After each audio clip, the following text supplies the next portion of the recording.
નમસ્કાર મિત્રો, સ્વાગત છે તમારું એચએનજી સ્ટડી પોઈન્ટ યુટ્યુબ ચેનલના એક નવા વિડીયોમાં. મિત્રો, આજના આ વિડીયોની અંદર આપણે પીએસઆઈ ભરતીનું રિઝલ્ટ ક્યારે જાહેર કરવામાં આવશે એના વિશેની જે છે એ સંપૂર્ણ વાત કરવાના છે.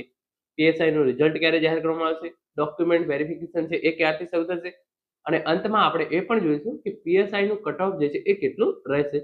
કારણ કે આ વખતે જે છે એ પીએસઆઈની માત્ર 472 જગ્યાઓ છે. એના માટે પીએસઆઈનું કટ ઓફ જે છે એ તમારી અપેક્ષાઓ કરતાં ઊંચું રહેવાની શક્યતા છે. તો એ કેટલું રહી શકે છે એના વિશેની વાત પણ આપણે વિડીયોના અંતમાં કરવાના છીએ. તો વિડીયોના અંત સુધી જરૂરથી બનેલા રહેજો. અને આજના આ વિડીયોની અંદર હું તમને જે પણ માહિતી આપું છું એ જો તમને પસંદ આવે તો વિડીયોને લાઈક કરી તમારા તમામ મિત્રો જોડે જરૂરથી શેર કરજો. તો તમે જોઈ શકો છો, પીએસઆઈ બનવા માટે તૈયાર રહેજો. પીએસઆઈ ભરતીનું રિઝલ્ટ જે છે એ ક્યારે જાહેર કરવામાં આવશે એની ઇન્ફોર્મેશન જે છે એ આવી ગઈ છે. પીએસઆઈ રિઝલ્ટ અને ડોક્યુમેન્ટ વેરિફિકેશન જે છે એ ક્યારે થશે અને પીએસઆઈનું કટ ઓફ જે છે એ કેટલું રહી શકશે એની જે છે એ આપણે વિગતવાર જે છે એ ચર્ચા કરવાના છે. તો સૌપ્રથમ તો તમે જોઈ શકો છો, યુવરાજસિંહ જાડેજા દ્વારા જે છે એ ટ્વીટ કરી અને ઇન્ફોર્મેશન આપવામાં આવી હતી. પીએસઆઈનું પરિણામ થોડા દિવસોમાં જાહેર થઈ શકે છે. સૂત્રો દ્વારા મળતી માહિતી મુજબ મુખ્ય પરીક્ષાના પેપર ચકાસણીની તમામ કામગીરી પૂર્ણ થઈ ગઈ છે. હવે પોલીસ ભરતી બોર્ડના અધ્યક્ષશ્રી જ્યારે સૂચના આપે ત્યારે કોઈ પણ સમયે જે છે એ પરિણામ આવી શકે છે. તો પીએસઆઈનું પરિણામ જે છે એ ગણતરીના દિવસોની અંદર જે છે એ જાહેર થઈ શકે એમ છે. જે તમારા મુખ્ય પેપર 2 હતું એની ચકાસણીની કામગીરી જે છે એ પૂરી થઈ ગઈ છે. હવે માત્ર ગુજરાત પોલીસ ભરતી બોર્ડના અધ્યક્ષની જે છે એ મંજૂરી મળવાની બાકી છે. જો ગુજરાત પોલીસ ભરતી બોર્ડના અધ્યક્ષ મંજૂરી આપી દે તો આવતી ક્ષણે, એટલે કે જેવી એમણે મંજૂરી આપી અને તેવું જે છે એ રિઝલ્ટ જાહેર થઈ શકે છે.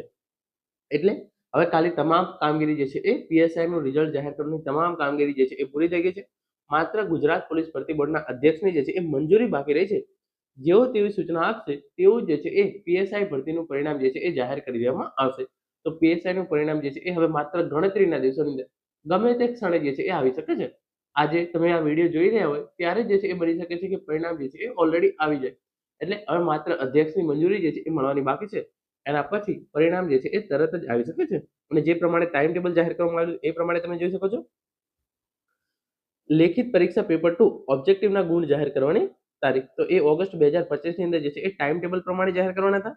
પરંતુ જે છે એ ટાઈમ ટેબલ પ્રમાણે જે છે એ થઈ શક્યું નહોતું. અને લેખિત પરીક્ષાના રીચેકિંગ માટે અને લેખિત પરીક્ષાનું પરિણામ તમે જોઈ શકો છો ઓગસ્ટ 2025 ની અંદર જે છે એ જાહેર કરવામાં આવનાર હતું.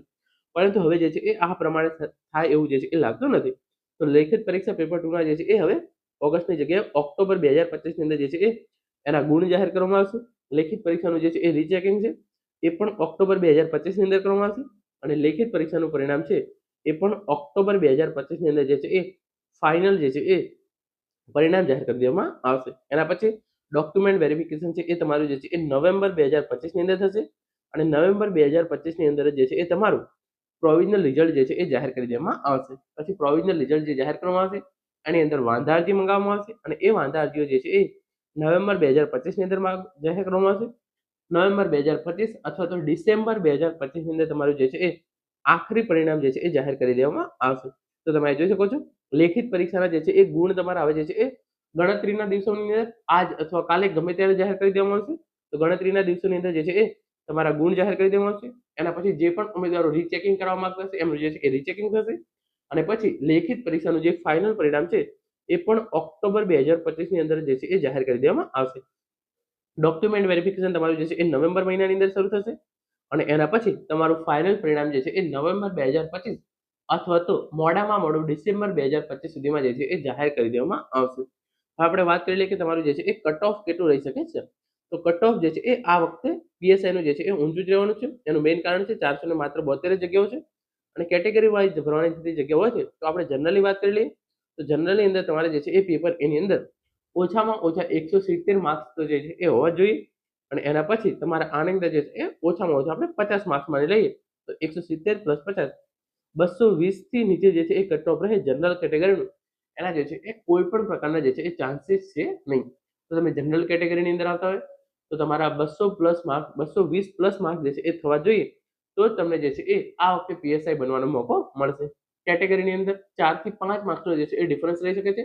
બાકી જનરલી તમામ કેટેગરીનો કટ ઓફ જે છે એ મને લાગે છે ત્યાં સુધી 220 પ્લસ જ રહેશે પીએસઆઈ માટે. તો મિત્રો, આ હતો આજનો વિડીયો જેની અંદર આપણે પીએસઆઈનું રિઝલ્ટ ક્યારે, ડોક્યુમેન્ટ વેરિફિકેશન ક્યારે અને કટ ઓફ કેટલું રહી શકે છે એના વિશેની સંપૂર્ણ ચર્ચા કરી છે. આશા રાખું છું આજનો આ વિડીયો જે છે તમને ચોક્કસથી ઉપયોગી થશે. Thank you so much for watching.